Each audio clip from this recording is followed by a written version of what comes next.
नमस्कार दोस्तों, स्वागत है आप सभी का आपके अपने इस YouTube चैनल बाय एमडी धीवर पर। दोस्तों, आज का ये वीडियोस उन तमाम लोगों के लिए बहुत ही ज़्यादा महत्वपूर्ण होने वाली है जो लोग इस वर्ष 2025 में प्री बीएड इंट्रेंस एग्जाम और प्री डीएलएड इंट्रेंस एग्जाम की परीक्षा दे चुके हैं और उनका जो मॉडल आंसर है वो आ चुका है, लेकिन उनका जो फाइनल आंसर है ना वो बचा हुआ है और उसका अभी तक बेसब्री से इंतजार कर रहे हैं। तो आप सभी लोगों को एक बात मैं बता दूं, आप लोगों का जो फाइनल आंसर की है ना उसके आने के बाद लगभग एक हफ्ते के बाद ना एससीईआरटी के वेबसाइट के द्वारा आप लोगों का काउंसलिंग स्टार्ट होगा। और बहुत लोगों के द्वारा ये कमेंट आ रहा है कि सर इसमें कौन कौन सा डॉक्यूमेंट लगेगा, क्या क्या जो काउंसलिंग का प्रोसेस है एटलीस्ट ये बता दीजिए बोल करके।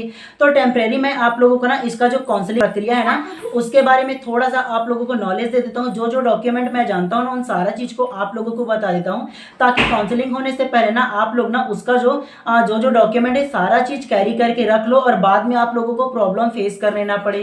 ठीक है, तो चलिए सबसे पहला ना हम लोग काउंसलिंग प्रक्रिया के बारे में जानते हैं।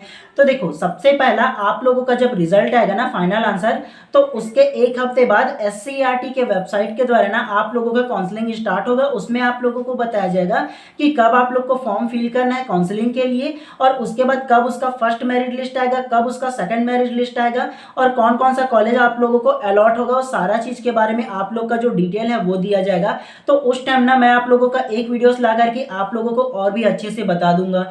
ठीक है, इस वीडियो में हम लोग जानेंगे कि आप लोगों को जब काउंसलिंग करोगे ना तो कम से कम आप लोगों को 10 कॉलेज दिया जाएगा आप लोगों को सेलेक्ट करने के लिए। और उस समय ना जब वीडियोस बनाऊंगा ना तो आप लोगों को और डिटेल पूर्वक बता दूंगा कि कौन कौन सा कॉलेज आप लोगों को डालना है और उसके अलावा कहाँ कहाँ पर कौन कौन सा कॉलेज है ये भी आप लोगों को बताऊंगा। अगर थोड़े से टेम्परेरी तौर पर आप लोगों को ना कॉलेज कहाँ कहाँ कौन कौन सा ये बताऊँ ना, तो पूरे छत्तीसगढ़ में टोटल 18 आप लोगों को गवर्नमेंट कॉलेज देखने को मिलेंगे, जिसमें 2 आप लोगों का बीटीआई होगा। बीटीआई कहने का मतलब बेसिक ट्रेनिंग इंस्टीट्यूट होता है और उसमें जो रहता है ना केवल आप लोगों को 50 सीट देखने को मिलेंगे। और जो बीटीआई है ना वो एक बिलासपुर में है, ठीक, और दूसरा जो है वो रायपुर में एक बीटीआई है।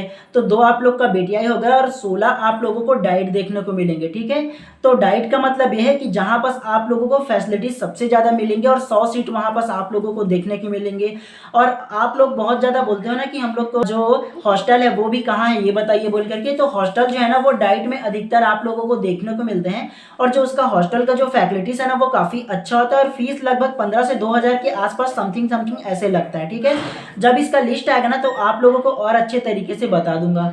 अब आप लोगों का मेन ये मुद्दा आता है कि आप लोगों को कौन कौन से डॉक्यूमेंट कैरी करके रखना है। तो ध्यान पूर्वक सुनिएगा आप लोग। ठीक है, आप लोगों का जैसे ही काउंसलिंग होगा ना तो आप लोग क्या कीजिएगा, अपना जो जो डॉक्यूमेंट है उसको कैरी करके रखना है। तो कौन कौन सा लगेगा, सबसे पहला आप लोग ये जान लो। सबसे पहला आप लोगों का 10वीं का रिजल्ट लगेगा, 12वीं का रिजल्ट लगेगा। उसके अलावा अगर आप लोग ग्रेजुएशन कर चुके हो, चाहे वो फर्स्ट ईयर में हो, सेकंड ईयर या फाइनल ईयर ना, तो उस लास्ट ईयर का आप लोगों का रिजल्ट लगेगा।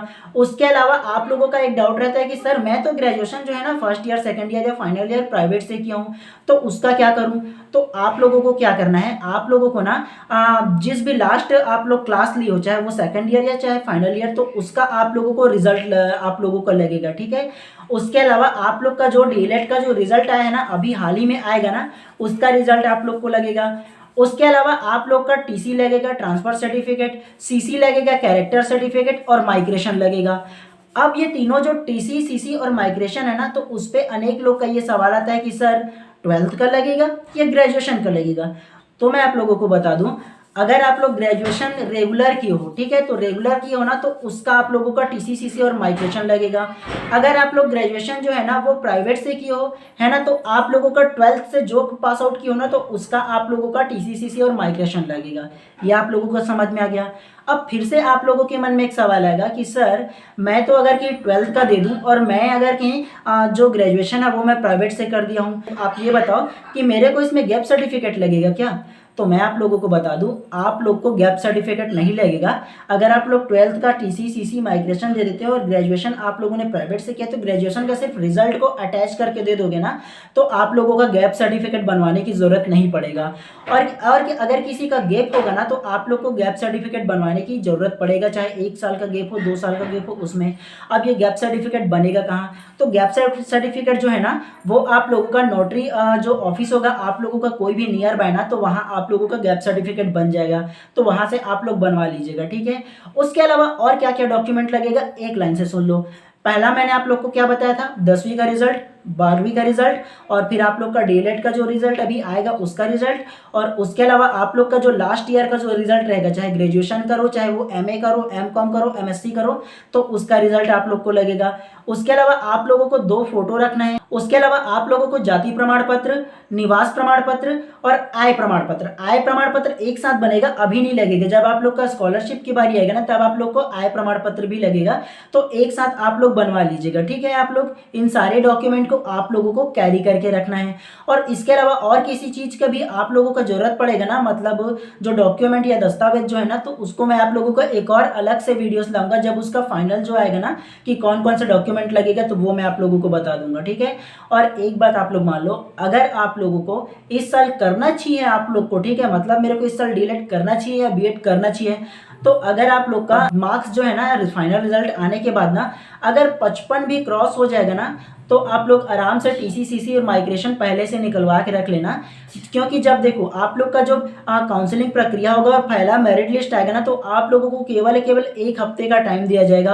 और इस 1 हफ्ते में ना ऐसा होता है कि वो नहीं मिल पाता यार, बहुत लेट लगता है टीसीसीसी माइग्रेशन निकलवाने में, चाहे वो स्कूल में जाओ चाहे वो कॉलेज में जाओ। बहुत लोग का निकलवाते रहते हैं, कभी बाबू नहीं आता, कभी प्रिंसिपल नहीं आता। बिना प्रिंसिपल के सिग्नेचर के टीसीसीसी माइग्रेशन का कोई मतलब ही नहीं होगा, आपको पता होगा। तो इन सारी चीज को आप लोगों को कैरी करके पहले से रखना है, आप लोग के काउंसलिंग होने से पहले।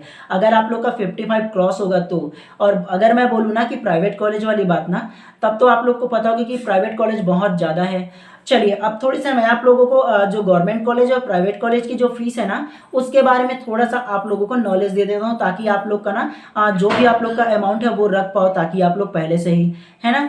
तो सबसे पहला बात करते हैं गवर्नमेंट कॉलेज की। अगर डीएलएड कोर्स में अगर गवर्नमेंट कॉलेज आप लोग को अलॉट होता है ना, तो आप लोग का जो फीस है वो आप लोग को केवल 3000 लगेगा, ठीक है। कितना? तो ऑफिशियल वेबसाइट में एससीईआरटी के में दिया है 3000 आप लोगों को जो गवर्नमेंट कॉलेज में उसमें डीएलएड का फीस लगेगा। और उसके अलावा बाद में आप लोगों को ना लगभग 15 से 2000 के आसपास जो एग्जाम फीस है वो लगने वाला है। दोनों कम से कम एटलीस्ट कुछ एक्स्ट्रा लेकर के चले जाना, आप लोग को पहले से बता रहा हूँ, ठीक है। समथिंग 5000 के आसपास आप लोग लेकर के चले जाना आप लोग, ठीक है, गवर्नमेंट कॉलेज में। और उसके अलावा अगर प्राइवेट कॉलेज की बात करूँ ना, तो डीएलएड कोर्स के लिए प्राइवेट कॉलेज में ना लगभग कहीं पास 21000, 22000, कहीं 25000 ये दिया है। लेकिन आप लोग को पता होगा कि प्राइवेट कॉलेज जो है वो अधिकतर 30000, 35000 तक की डिमांड किया जाता है। तो लगभग वैसे आप लोग 30-40 की समथिंग लेकर के चले जाना। लेकिन जब इसका ऑफिशियल एससीईआरटी के वेबसाइट में और भी इसका अपडेट आएगा ना, तो मैं आप लोग का फाइनल जो इसका जो फीस है ना उसके बारे में और भी अलग से वीडियो बना करके आप लोगों को अपडेट कर दूंगा, ठीक है। लेकिन फाइनली यही इसका जो फीस है ना वो रिक्वायरमेंट इसका रहता है, ठीक है। और आप लोग को एक डॉक्यूमेंट और कैरी करना है। आप लोग का जब काउंसलिंग कराओगे तो आप लोग का अलॉटमेंट आएगा ना, तो उसका भी डॉक्यूमेंट आप लोगों को लगेगा, ठीक है। जब फाइनल आएगा ना, तब आप लोगों को और अच्छे से एक बार और ना क्या क्या डॉक्यूमेंट कैरी करके रखना है, सारी चीज के बारे में एक बार और आप लोग को वीडियो के थ्रू आप लोगों को बता दूंगा, ताकि आप लोग को बहुत अच्छे से और भी नॉलेज हो, ठीक है। अभी फैक्चुअल के तौर पे आप लोगों को थोड़े बहुत नॉलेज हो, इसलिए ये वीडियोस में आपके सामने लेकर के। तो चलिए अभी आप लोगों को केवल इतना ही बातें बतानी थी। और आप लोगों का किसी प्रकार की अगर क्वेश्चन हो, आपके माइंड में अगर किसी प्रकार का सवाल हो ना, तो बेशक कमेंट बॉक्स ओपन है, कमेंट कीजिए, उसका रिप्लाई देने की कोशिश मैं अवश्य करूंगा इन 24 घंटे के अंदर आप लोग का, ठीक है। और ऐसे ही ना आप लोगों को पल पल की अपडेट देता रहूँ ना, मतलब काउंसलिंग होगा तो उसका आप लोग को अपडेट दूं, क्या क्या डॉक्यूमेंट लगेगा उसका अपडेट दे दूं। और उसके अलावा जो फर्स्ट मेरिट लिस्ट आएगा, सेकंड मेरिट लिस्ट आएगा ना, तो इन सारे टाइम पे मैं आप लोगों का जो प्रॉपर टाइम पे अपडेट दूंगा वीडियोस के थ्रू। तो आप लोग अगर कि नए होंगे तो चैनल को पहले सब्सक्राइब कर दो, ताकि जब भी मैं वीडियोस लेकर आऊँ ना, तो फाइनल आप लोगों को उसकी जानकारी तुरंत मिल पाए, ठीक है। तो इसलिए ज्यादा जरूरी आप चैनल को सब्सक्राइब कर दो और बेल आइकन को दबा दो। चलिए वीडियोस पूरा देखने के लिए आप सभी का बहुत बहुत धन्यवाद। मिलते हैं इसी प्रकार किसी नेक्स्ट वीडियो में, और आप लोग जरूर सब्सक्राइब कर लीजिएगा, ताकि टाइम पे आप लोग का प्रॉपर अपडेट दे दूं मैं, ठीक है।